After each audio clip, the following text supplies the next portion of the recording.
Bonjour, bienvenue dans la rue vers l'âme. La vie est incroyable, magique.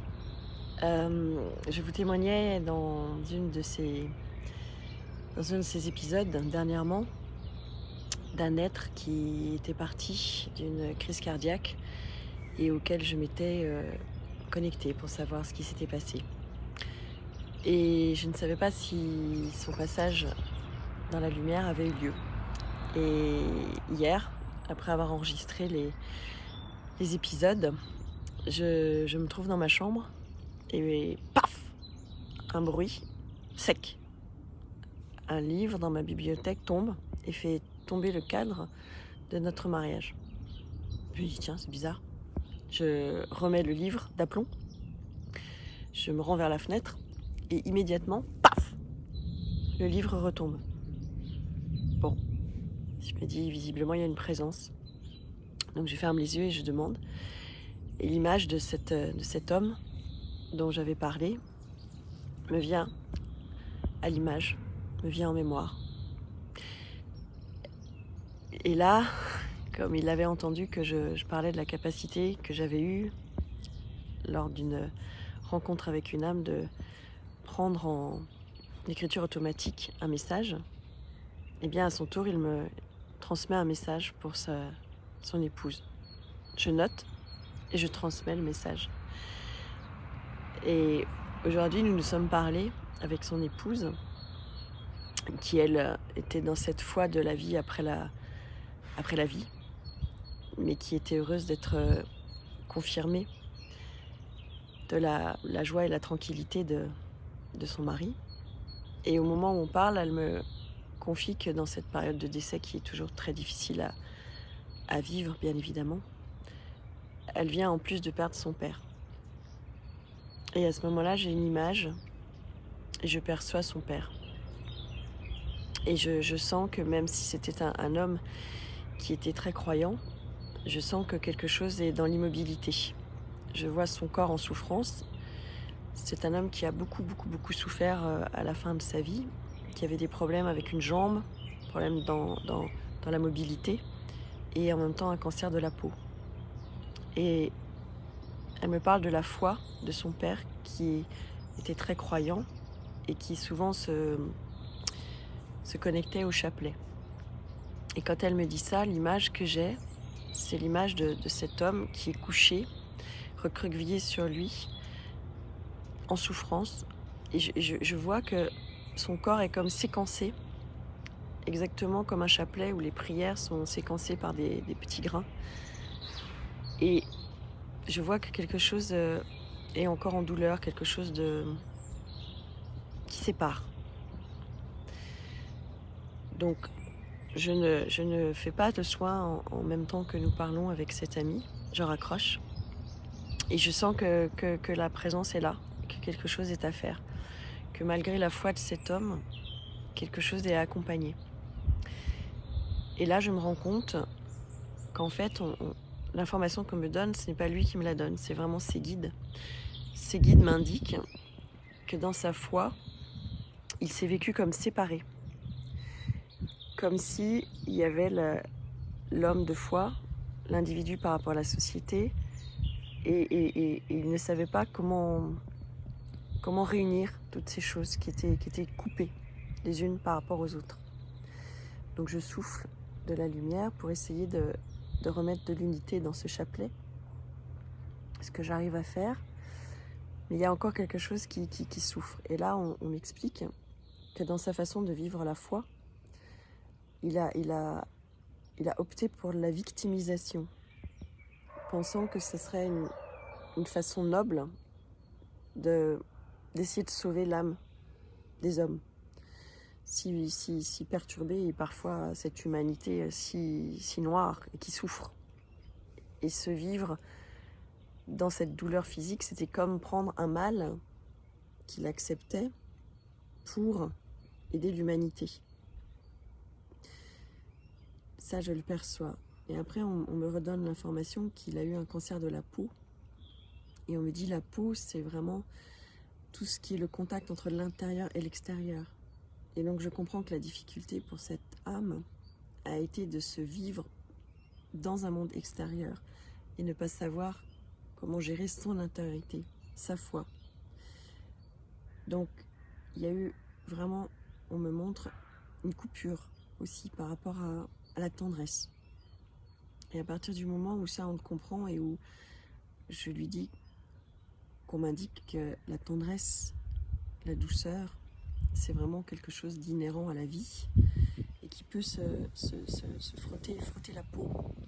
Bah, c'est cette peau qui a été si fragilisée, si en souffrance, pour recréer le lien de la tendresse, le lien charnel. Car nous sommes des êtres de corps, d'âme. Nous avons un psychique, nous avons une personnalité, nous avons un être. Et tout ça est lié et interagit. Et lui, il avait vécu ça comme des choses séparées, coupées.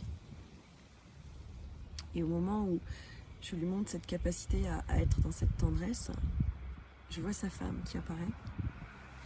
Et là-haut, il se retrouve et c'est vraiment comme un bain d'amour, un massage de tendresse pour que cette peau ne soit plus un objet de souffrance, mais au contraire quelque chose qui revit, quelque chose qui va amener enfin la tendresse et l'émotion du corps. Ce corps qui est parfois si difficilement vécu quand on est dans des foi profondes. Comment gérer son humanité, comment gérer parfois son animalité au service d'une spiritualité, mais pas dans le sacrifice. Et là, je sais qu'il est dans ce moment de récupération de cette sensibilité, de cette tendresse. Mais ça m'a fait repenser à deux soins qui étaient liés aussi à la religion. Dernièrement, un ami d'amis est décédé. On m'a demandé si je pouvais, pareil, aller voir. Et j'avais énormément de mal à me reconnecter à cette âme. J'avais même pas du tout envie. C'était très étrange. C'était la première fois que ça m'arrivait. Et puis je me suis dit non. Et après j'ai compris. En fait, cet homme se vivait comme quelqu'un qui avait le droit de porter beaucoup de jugement sur la foi. Et en même temps, il était très mal à l'aise par rapport à la foi. Et je comprenais pas pourquoi. Et lui avait vécu ça très mal. Et petit à petit, aidé des guides, j'ai compris qu'en fait, il avait une incarnation dans laquelle il avait énormément fait souffrir au nom de la religion. Alors, il s'était inscrit dans l'attaque de ce qu'on appelait les parfaits en Occitanie. Et c'est quelqu'un qui avait fait condamner à mort énormément de gens de cette religion des Cathares. Et au nom d'une foi qu'il croyait juste, et au nom de l'incompréhension de la foi des autres. Et quand il était décédé, il avait bien évidemment compris que c'était impossible, au nom de la foi, de tuer. Donc il avait énormément de mal à se pardonner, et même dans cette nouvelle incarnation, c'était difficile. Donc il y avait un jugement contre la foi, mais qui finalement était un jugement contre ce qu'il avait été lui autrefois. Et il a toujours été très mal par rapport à ça. Et c'est cet enfermement, ce jugement, qui petit à petit l'a conduit à la maladie. Et il était encore enfermé là-dedans. Donc voilà, on l'a aidé. On l'a aidé à se départir de ce carcan. Et petit à petit à retrouver la douceur de sa foi en la vie, sa foi en la lumière. Et ça me rappelle une autre anecdote que là on m'avait rapportée par rapport à ses amis qui étaient passeurs.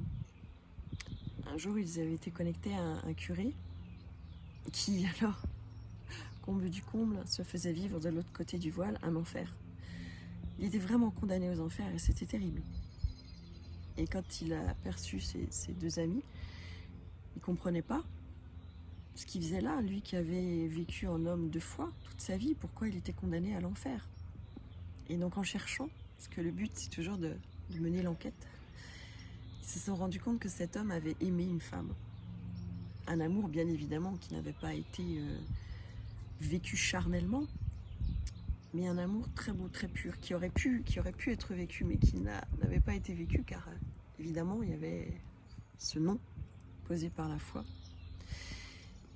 Et quand il est mort, eh bien, il repensait forcément à cette femme et à cet amour immense, et il ne pouvait pas se pardonner. Il avait l'impression qu'il n'avait pas été un assez bon fervent de sa religion, et du coup, ben, il se condamnait au péché, et il vivait l'enfer.